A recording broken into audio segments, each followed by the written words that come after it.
I showed in a shameful act that both governments, Ankara and Istanbul, acknowledged the massacres of Armenians and agreed with allied powers that the perpetrators should be punished. What they disagreed with the allies was in the scope of retributive justice.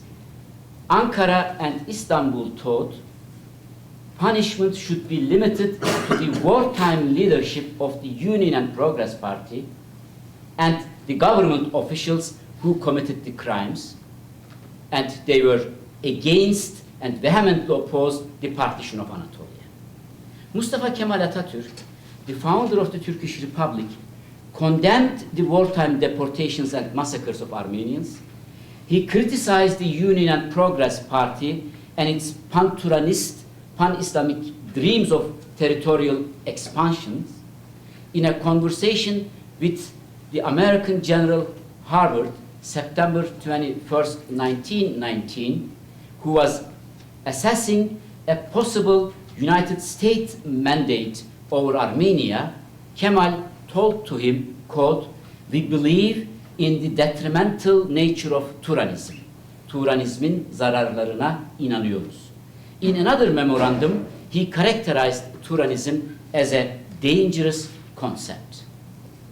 The Ankara and Istanbul governments signed a protocol in October 1919 in the city of Amasya. They met and made an agreement, and they called for an election of the Ottoman Parliament according to the constitution.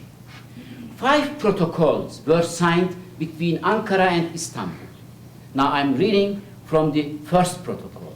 Quote, "İttihadizm, Party of Union and Progress, or any hint of its reawakening is politically very damaging."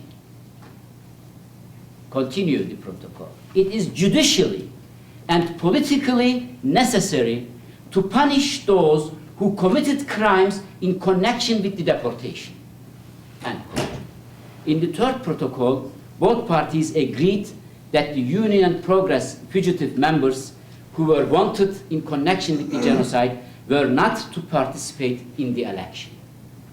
In 1927, Mustafa Kemal, when he gave his monumental speech, what we call nutuk, took maybe 3 or 4 days, quote, he explained the reason of this protocol. I'm quoting. "It should be improper for individuals who are connected to the evil deeds of the Unionists or persons who have been sullied by the nefarious act of the deportation and massacres or other wicked actions that are contrary to the true interest of our nation." End quote. To participate in the nation election. This was the reason why they didn't allow them to participate in the election. His attitude can be summarized by these words he spoke to Parliament on April 24, 1920, where he called the atrocities a shameful act, which inspired the title of my book. Now, don't misunderstand me. Mustafa Kemal was not a human rights activist or altruist.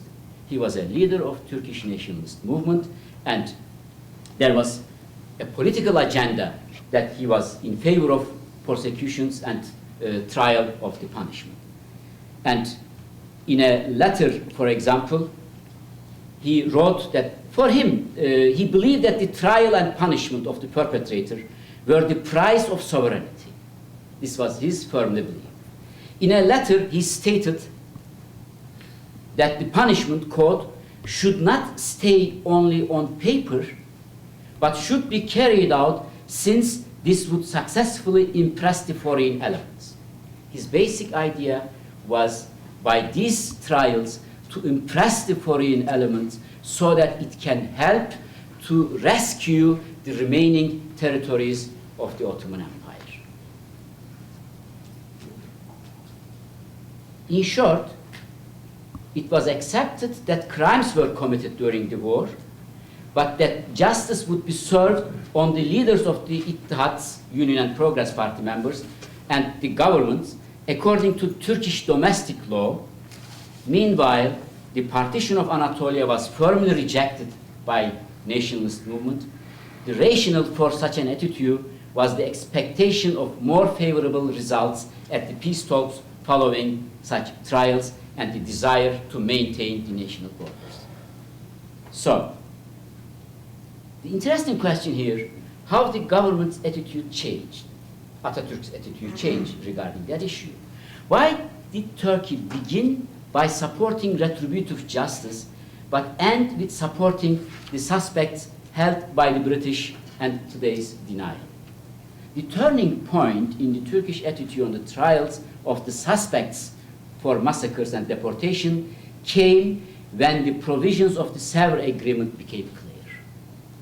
The Allied forces understood punishment mainly as the lifting of the right of sovereignty from the Ottoman state.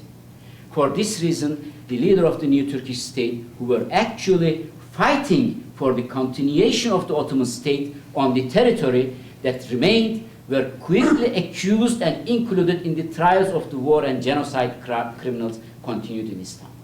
It is a very interesting combination.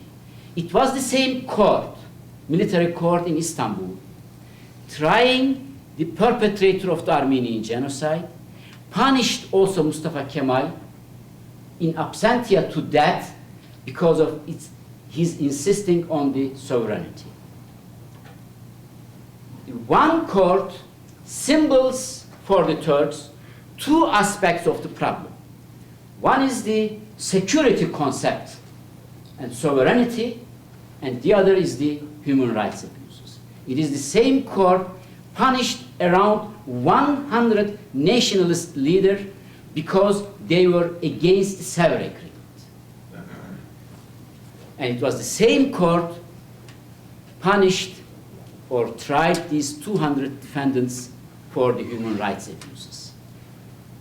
This intertwining is an important element in Turkish history, and I'm quoting another letter from Mustafa Kemal in order to understand this complexity.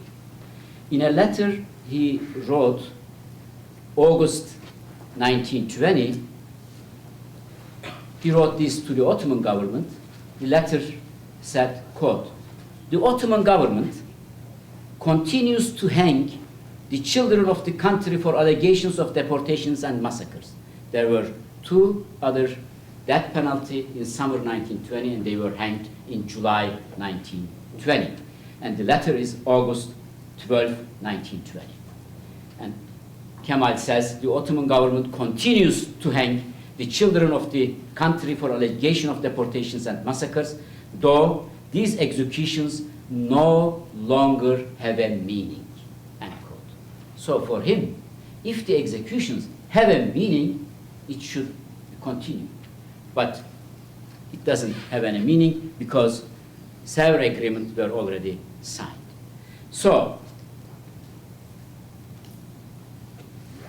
I've tried to show in my book that if the Western forces had taken the nationalist demands concerning the borders of nationalist movements seriously and had negotiated for trials in cases of crimes against humanity in return, we might be talking about a very different history today in Turkey.